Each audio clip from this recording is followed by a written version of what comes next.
Oh. Wie spät ist es denn?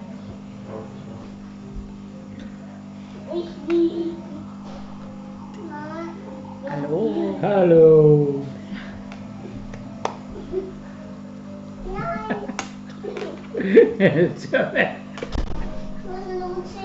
Oh.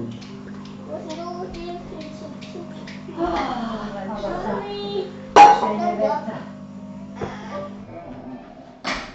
Hallo.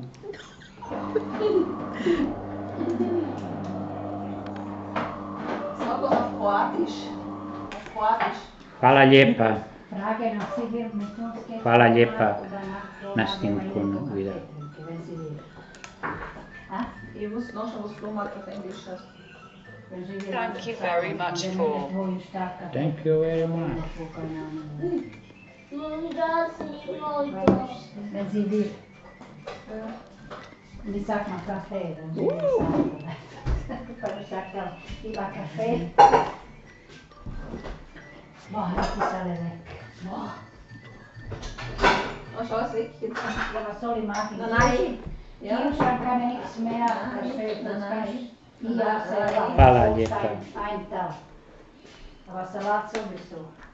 Thank you very much. Hvala lijepa na snimanju. Bye. Bye bye.